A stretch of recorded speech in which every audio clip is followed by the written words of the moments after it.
penyebab pecahnya pembuluh darah di otak. Terima kasih atas atensinya pada video part 1. Kita lanjut dengan video part 2 yang menjelaskan apa saja yang menjadi penyebab pembuluh darah di otak itu menjadi pecah. Kita mau pinjem ini aja.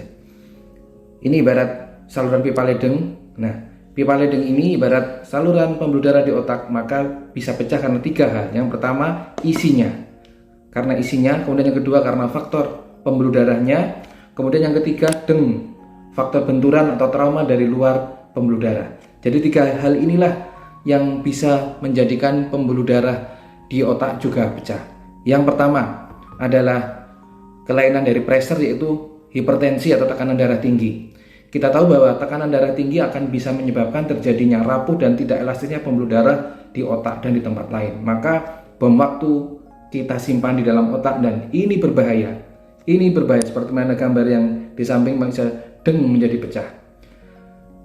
Kemudian yang kedua adalah berkaitan dengan gaya hidup. Gaya hidup yang tidak sehat.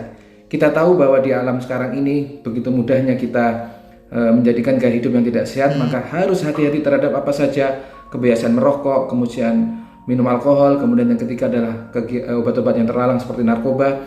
Itu akan memicu pada isi dan pembuluh darah dari pembuluh darah di otak menjadi semakin tidak sehat. Nah, kita harus hati-hati supaya tidak terjadi serangan stroke atau pecahnya pembuluh darah di otak.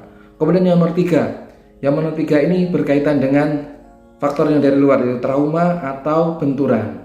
Cedera kepala akibat benturan atau trauma tidak hanya mengenai kepala yang di luar saja, tetapi ingat, di dalam kepala apabila dia tembus, maka akan menjadikan pembuluh darah dan daging otak menjadikan cedera. Nah, cedera pada pembuluh darah dan daging otak inilah yang bisa menyebabkan pecahnya pembuluh darah di otak.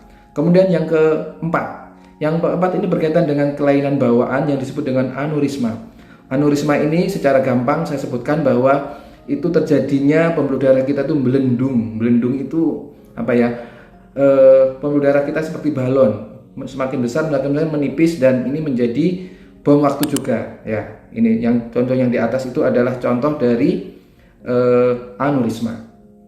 Kemudian penyebab yang lainnya masih banyak. Dan kita akan bahas pada part selanjutnya yang berkaitan dengan kelainan bawaan, yaitu yang disebut dengan AVM yang bisa terjadi pada anak-anak. Kenapa? Pada kelainan yang disebut dengan AVM, arteriovenous malformation pada otak, ini akan menyebabkan serangan stroke pada anak-anak atau bayi. Nah, kita juga harus waspada.